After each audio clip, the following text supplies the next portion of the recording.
I'd like to share with you all an incident that actually happened in my little hometown. When it happened, I was pretty young, so I just picked up bits and pieces from hearing adults talk. But that was rare. It's like they thought whatever happened, there was something in it that had to be shameful. It always scared the heck out of me when they did whisper about it. Now after what happened here and knowing more, it's even scarier. For me, it started when I was nearly ending my shift at the clinic one night. It was a gloomy evening. We'd had a hunting accident earlier, but otherwise it was quiet. Mitch Lemonix, this guy who owns a garage on Carter Boulevard, 5-time arm wrestling champ down at Carborough Bar, comes in panicking, looks spooked out of his mind. Never seen him so much as flinch before that, so I'm expecting some serious carnage. He's shouting for help, so I call 2 EMTs to go out with him. They come back with a half-naked girl. Her clothes are torn to ribbons, and what's left of them is soiled. She has cuts and bruises, and like pond scum or something all over her. She has this deadness in her eyes like nothing I've ever seen. They get her a blanket, a stretcher, and take her away. Everyone in the waiting room is now standing, and the only sound is Mitch panting. Because everyone knew that girl was Chantel Norman, the same Chantel who's been missing for 12 years. Since then, I've found out more details about her disappearance. I had to. I got specifics wherever possible. I'm going to lay them out here.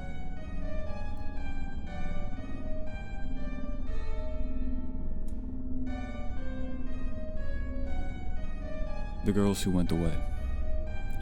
I may have heard more talk than some as a kid because my big sister Virginia was friends with Chantel and the other 2, Jenna and Liz. She was supposed to hang out with them one weekend. I remember she was talking about it all week. I guess Chantel's parents were out of town, so she was excited. When Thursday came around, she starts saying she doesn't feel like going anymore. My mom questions her, asks her if she's had a fight with the girls, that sort of thing, even if she's pregnant. Virginia got upset and left the table saying, "You don't understand." By Saturday, she was starting to cry all the time for no good reason. She finally told my parents she knew something bad was going to happen that weekend. "They're going to die, Mom," she said. That sticks in my memory like it was yesterday. She was so certain it gave me chills, but nobody believed her. On Monday, Virginia came home from school hyperventilating. My mom could hardly get a word out of her. When she did, they're gone. Soon the story was all the town could talk about. The 3 girls disappeared that Saturday night. Had Virginia gone, she would have been the 4th. The night of the disappearance, Maestro's Pizza had a call from Chantel's phone at 8:47 p.m. for pizza. The driver recorded the delivery at 9:20 p.m. He said the girls looked okay when he delivered the pizza. All 3 were at the door. He said it seemed like one of them kept looking behind her, like someone else was there. He couldn't see anyone. A receipt from a nearby liquor store was time-stamped for 9:39 p.m. The clerk recalls seeing Jenna and Lise. Chantel was not 18, so that may have been why. They did not seem distressed to him, although one kept checking her watch. At 10:14 p.m. and 10:17 p.m., 2 calls were found in Chantel's phone records. Neither call was local. One was to the law office 300 miles away. The recorded voicemail was 1 minute and 16 seconds of breathing. The second call was to a residence on Prince Edward Island. The woman who answered the phone said the caller asked, "Is he there?" and hung up before she could get clarification. She'd never heard of Chantel and had no idea why Chantel would be calling her. The law office said the same. That was the last confirmed time anyone heard from Chantel, Jenna, or Liz. At 11:29 p.m., a 911 call was placed from an unknown phone. A woman is heard whispering, "Send someone, please." And when the dispatcher asks where, she says, "We don't know," and the call drops. None of the girls' parents could say it was their daughter. It may have been a coincidence. The next day, after not being able to reach her daughter or Chantel, Liz's mother calls for a wellness check. At 5:45 p.m. on Sunday, police arrive. Chantel's home is locked up. No signs of break-in or struggle. The alarm system was in home mode. The cars were still parked outside. The girls' phones had been left on the table. One was even left charging. Nothing had been stolen. Slices of pizza were out on the coffee table, partially eaten. Half-drunk drinks were beside the plates. It's like they'd just been in the middle of having a good time, drinking, listening to music, when they suddenly dropped everything and ran off. It's not even clear how they locked up, because the house keys were found on the kitchen counter. Nobody could understand it, but there was a bad feeling about the whole thing. Even the cops say they felt dread when they approached the home. They felt that Virginia had felt before, that something terrible happened. The usual events that surrounded missing girls followed.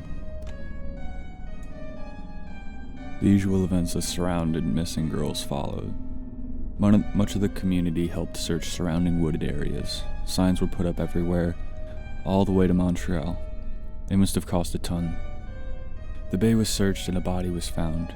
It turned out to be someone else. In fact, I believe that body was never positively identified. Police questioned everyone who knew the girls. Family, friends, neighbors. Nobody saw anything. Heard anything particularly suspicious. They questioned Virginia a few times about why she didn't spend the weekend with them as planned, and why she wasn't helping with the searches. To the latter, she said, "It's too late." The case gets stranger. That's when the weird stuff started to come out. I think every case that's low on leads like this is going to have some degree of strange tips that go nowhere. But these strange tips went somewhere. This is the stuff that made people not so keen to talk about it. The first strange report was from an old man, an ex-cop in a town an hour away. The night the girls disappeared, he was having trouble sleeping. This was around 1 a.m., he says. While he's taking a leak, he thinks he hears someone in his yard.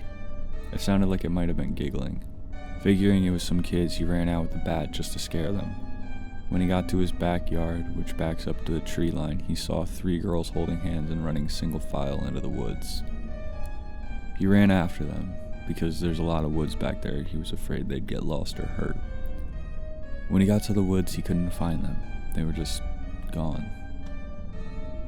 He felt stupid about the whole thing, so he kept it to himself. Until he heard 3 girls had gone missing. A search was conducted in the area. Dogs brought in, but nothing was ever found to say the girls were actually there. It creeps me out thinking about it, because if it was them, why would they be there? It's a long walk from Chantel's house to this town. Why would they walk all the way to wander into the woods? Chantel's parents were questioned repeatedly if they'd received demands. Someone said they'd seen Chantel's father meet with some men in black suits the week before the girls disappeared. They were getting into a black car when he'd been spotted. Chantel's dad was a roofing contractor, so top-secret meetings wouldn't have been his thing. He denied it at first. Later he said that they were hardware salesmen. So why'd he start by lying? What hardware salesmen act like that? It didn't help their case that Chantel's mother believed the girls were dead. She said it was because of something that happened while she was out of town. At the hotel she was staying at, 3 birds got into the lobby the same night the girls disappeared. Staff got a 40-foot ladder to get the birds down, but when they got up there, the birds were nowhere to be seen.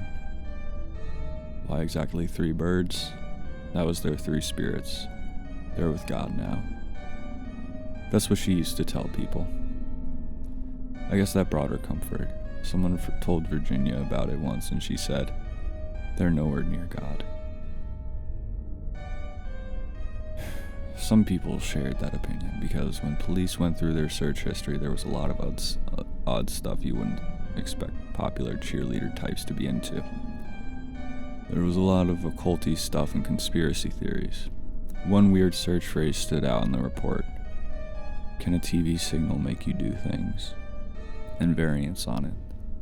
The last item in Chantel's history at 10:01 p.m. was for a mountain cottage in Arkansas.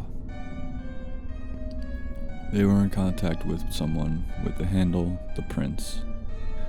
Not many details of those interactions came out. I heard from someone in the police department that he was telling them to do things.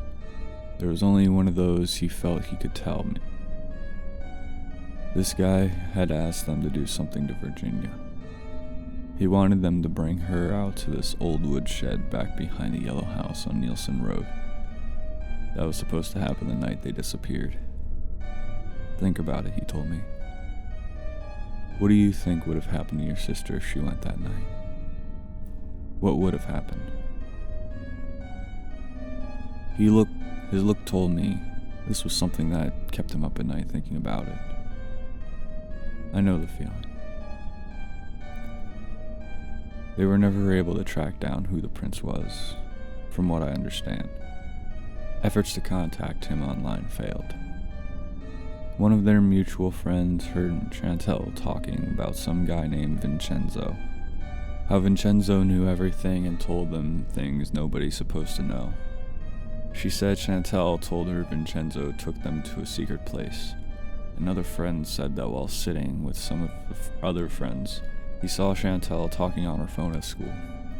She was talking for 5 minutes or so. She came back and said it was Vincenzo. But everyone at the table swore she didn't even have a phone in her hand. She was just facing the wall, talking. Whether real or made up, Vincenzo was another dead end. And there were sightings of the girls everywhere, sometimes locally, but some claims came from as far as Vancouver and even Australia. Sometimes in the woods, sometimes walking along the street. At the beach, someone said he was sure it was Chantel who begged him for money in Toronto. Someone else said they saw the girls along the street on a vacation to Mexico. She said the girls retreated into the crowd when she called to them. Why would they run like that? She asked. Maybe the strangest was a guy who could point to some photos he and his wife had taken at a party. In the background, 2 girls and part of a third looked just like them. The thing is, the photos were at a watch party for the fall of the Berlin Wall. The girls were infants at the time those pictures had been taken. There was a lot of mysteries about this case. Why'd they disappear? How'd they get where they were going? Was someone else involved? Where'd they go? Were they dead? The odds of them still being alive were extremely low.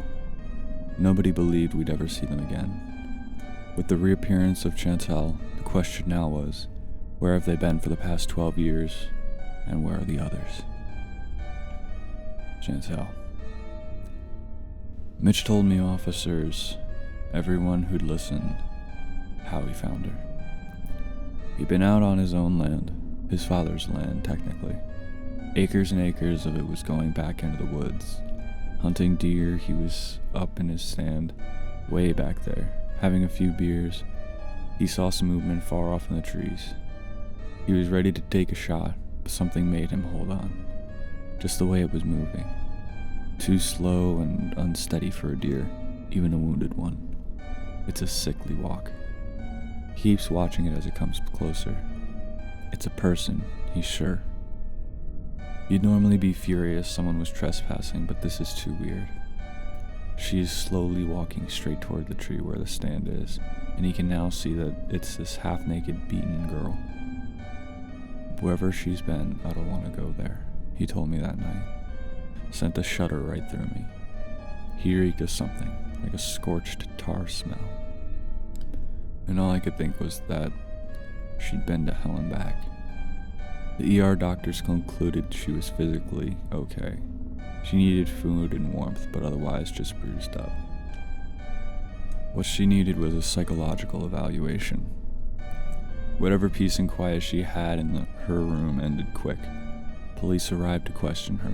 Her parents, now divorced, were called, and they all wanted to know where she'd been. If she was okay. She still had that dazed, mindless look, even with her mother caressing her. When she finally spoke, she gave an address. They tried to get her to say more, but that's all she'd tell them. Just the address. It was a local one, on the other side of town, past the old drive-in. Not many people live out that way anymore. Police sent someone to the address immediately, hoping the other girls would be there. I found out from a friend that they had trouble finding it because the yard was so overgrown, but the house number was covered. The house itself was sagging, a rotted old house with busted out windows. 2 cops were checking it out, and even with 2 of them, both armed, the place made them nervous. They go inside, find an old mattress and a bunch of dolls on the floor. They heard a thudding sound from upstairs. One of them went up to check it out, while the other looked around downstairs.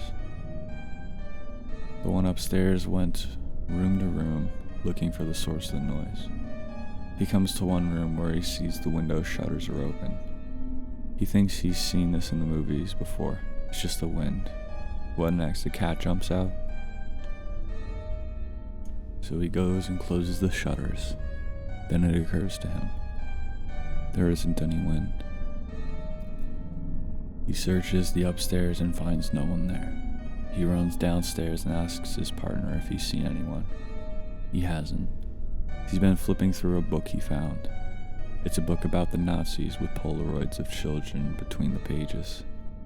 They decided to get out of that creepy place and come back in daylight.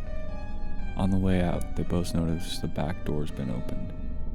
They were sure it was shut when they'd arrived. Investigators looked all over the property for the next few days. One of the upstairs rooms had a lot of blood stains. They were tested and came back inconclusive. The Polaroids were reviewed, but no one recognizes the children. There wasn't even a hint that Chantal or the others had been in that house. They can't figure out why Chantal was so fixated on that address. The owner of the house, according to records, made the purchase in 1974. Nobody in town had ever seen or heard of this person. More, as far as police could determine, this person didn't exist. Others still living in the area say they've seen vehicles at the home before, years back. Never the same vehicle twice, but they never met anyone. Hospital staff left Chantal's mother to stay with her for the rest of the night. She didn't want to leave her side. She was afraid of losing her again, perhaps. One of the nurses heard her mother asking her, "Where were you all that time, Chantal?" and saying things like, "You don't look a day older," and Chantal said, "I wasn't anywhere." Technically, my shift was over, but with what happened, I stayed on to help, and I was nosy. I didn't try to go visit Chantal. I never really knew my sister's friends, so I was surprised when I heard Chantal wanted to see me. I figured it would have to do with Virginia, and I was right. She asked me if Virginia could come see her. I just imagined how much she'd miss her friends and family after all this time, so I was quick to promise I'd try my best. Virginia had left town 11 years ago. She rarely even called. Something about the incident changed her. But I had her number, of course, so I called and told her everything that happened. Up to, she's been asking to see you, V. Maybe she'll tell you more. I was sure she would say she's hopping on a plane. Instead, she said, "Chantal is dead. They're all dead. They've been dead all this time." I said, "V, I was looking right at her." She spoke to me. She's on an IV drip. She's alive. I don't know who or what that is. All I know is if I come home, I'll never be seen again. And she hung up. I called back a few times. She wouldn't answer. My parents couldn't believe it. She wouldn't answer for them either. I couldn't go face Chantal with the news, so I just went home. I spent the night beating myself up about it. I could hardly sleep. Around 3 a.m. I heard a faint knocking at my front door. All sorts of ideas went through my head. What if Virginia decided to fly in after all? Before I could go to the door, look, my phone rang. It was Virginia. I answered and asked right away if it was her at the front door. She told me she had a bad feeling and woke up in tears. Sure, something had happened to me. "Don't answer the door," she said. "Please." I didn't. I heard the knock again, and I didn't answer. V and I weren't close, but I trusted her. I spent the rest of the night hiding in my own home because she really freaked the shit out of me. I found out the next day that Chantel had gotten out of bed during the night around 2:45 a.m. while her mother slept. Hospital cameras showed her walking out calmly. Nobody notices, and just like that she disappeared again. Nobody's seen her since. No idea where she went after leaving the hospital, and no idea where she'd been for the past 12 years. There have been searches, but I'm sure it'll be all dead ends again.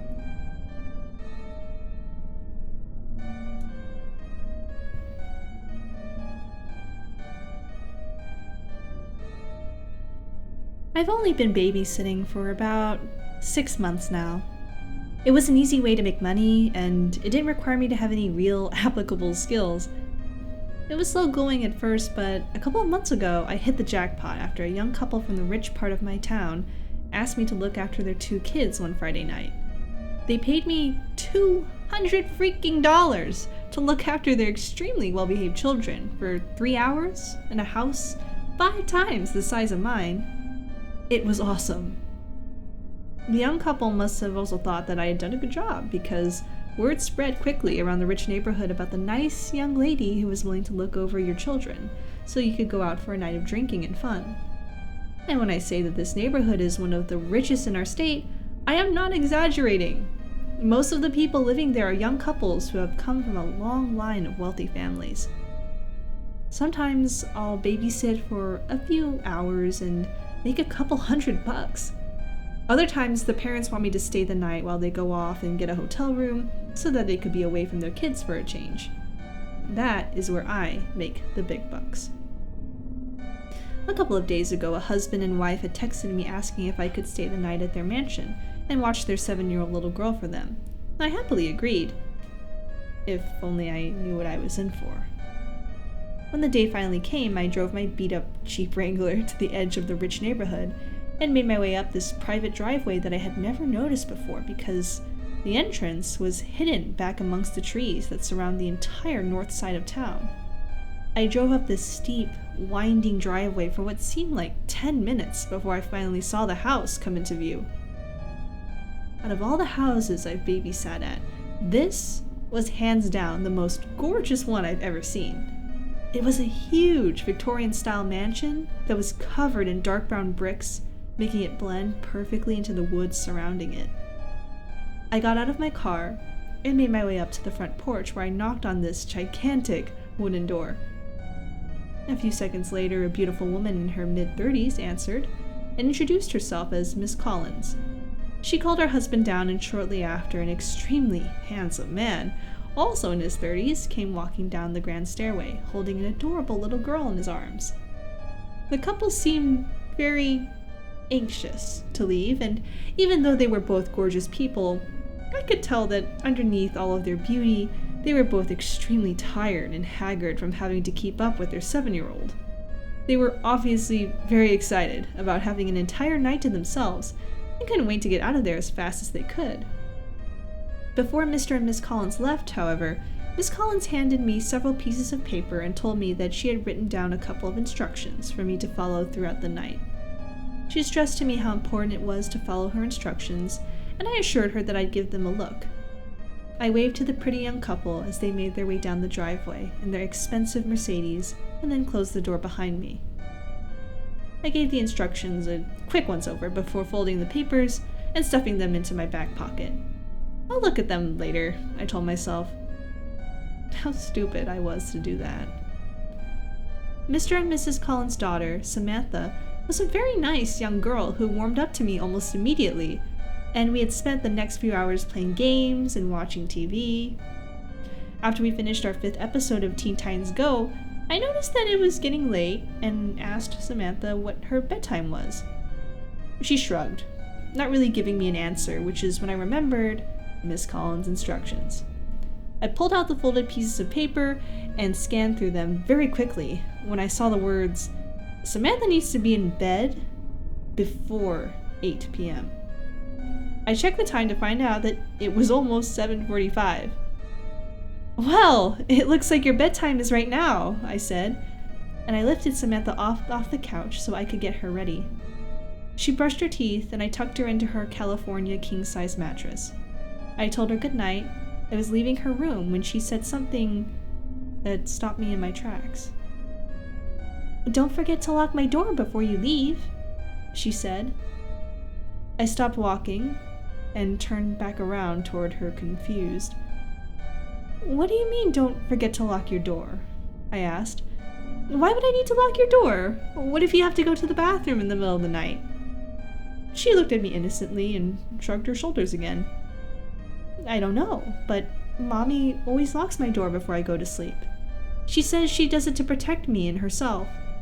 I don't remember what happens after I fall asleep, but Mommy says that I always try to leave my room at night, which is a bad thing." I looked at her dumbfounded. I didn't know what to say. "Mommy told me that she would leave instructions for you to follow, and locking my door is one of them," she said. "Oh, okay, Samantha, I'll lock your door. Good night, sweetheart," I stammered. She gave me a big smile and rolled over in her bed. I closed her door and noticed that there was a latch drilled into the door frame that would allow someone to lock it from the outside. I closed the latch and then walked back downstairs so I could read the rest of Miss Collins' instructions. When I had first seen the pieces of paper, I was under the impression that they were just instructions that told me what shows Samantha's not allowed to watch or how to operate the surround sound. After I started reading them, though, I realized that I was wrong. I was completely and utterly wrong. "Hello, Annie. I'm so glad that you agreed to stay the night and babysit Samantha for us. She is such an angel, and I am sure that the both of you will get along very well. I know that our house might seem old and scary, but don't worry because nothing bad will happen to you as long as you follow some simple instructions. 1. Firstly, Samantha needs to be in bed in her room with the door locked before 8 p.m. Do not open up her bedroom door after 8 p.m. I repeat, do not open Samantha's bedroom door after 8 p.m. She will try to convince you to open the door in many different ways. She will cry, scream, and threaten you until you give in, but do not listen to her. She can't hurt you as long as the door is closed. 2. Between 8:30 and 9:30 p.m., make sure you remain in the living room with the lights turned on. Around this time of night, you may hear scratching and growling coming from Samantha's room or from other parts of the house. These noises are nothing to worry about as long as you stay in the living room. Watch some TV to pass the time. We have a lot of movies to choose from. Winking smiley face. 3. After 9:30, do not venture into any dark areas of the house. I would recommend that you turn on as many lights as you can before 9:30 so that you don't accidentally trap yourself. You might begin to see things hiding in the dark areas of the house from time to time, and sometimes they will even try to talk to you. Just ignore them, and they'll eventually ignore you as well. You might also happen to see a pair of yellow cat eyes looking at you through the darkness every once in a while. Do not stare at them for more than 30 seconds. 4. At around 10 p.m., it might begin to sound like there are several people walking around in the basement downstairs. Do not worry, because as long as you stay out of the basement, they cannot get to you. I know it sounds unlikely, but around this time you will begin to feel an overwhelming urge to walk down into the basement. If this happens, go into the kitchen, drink a glass of cold milk. This usually helps. The urge will most likely pass after about 10 minutes, but if the urge is still there after 10 minutes and you don't think you will be able to stop yourself from walking into the basement, then call either me or Mr. Collins and we'll tell you what to do. 5. When 10:30 comes around, you will begin to hear something running back and forth in the hallway upstairs. Stay on the first floor of the house during this time. Don't worry about Samantha. As long as you locked her door beforehand, he won't be able to get to her. If you start to hear him making his way down the stairs, then lock yourself in the first floor bathroom with the lights on. He will knock on the bathroom door repeatedly and will try impersonating someone close to you, like your mom or your dad, in order to trick you into opening the bathroom door for him. He is really good at it. No matter what he says to you, and no matter who he sounds like, do not open the door. He should go away after 5 minutes. Check under the door to make sure that he is no longer there before you open it. 6. Now, this next part is very important. You will be sleeping in our guest room upstairs for the night. Before you go to bed, make sure that you leave a plate outside your bedroom door with a piece of raw steak on it. You can find the raw steak in our refrigerator. And leave a glass of milk next to the plate as well. On a piece of paper, write the words Parkant Mihi in red ink and leave it on the plate with the raw meat. Also, at some point during the night, you might wake up and notice that there is something standing in the corner of your room. Please refrain from looking at the figure as much as you can. I'd recommend wearing earbuds so that you won't hear it muttering to itself. And that's about it. There are also a few other general rules that you should follow throughout the night just to make sure that nothing bad happens. Rule 1. If the house phone rings at any point during the night, don't answer it no matter how long or how loud it might ring. Mr. Collins and I will call you a cell phone if we need to talk with you. Rule 2. If you feel something tap you on the shoulder at any point during the night, don't turn around and wait at least 30 seconds before moving again. Rule 3. Don't eat meat after 8 o'clock. They might see it as a threat and will most likely attack you. Thanks again, Annie. If you have any trouble or questions, feel free to call me or my husband at any point during the night. If you do call us and a man with a very deep voice answers the phone, hang up immediately and try calling us again. P.S. Throughout the night, you might hear a dog whimpering from somewhere off inside the house. We don't have a dog, so don't go looking for it. I hadn't realized what I had gotten myself into. It is currently 8:31 p.m. as I am writing this, and the growling noises just started. It sounds like they're coming from every room in the fucking house. I thought that Samantha's screams from a couple minutes ago were going to be the worst part, but now I can hear her muffled growls from upstairs, and I can assure you that this is worse. This is so much worse.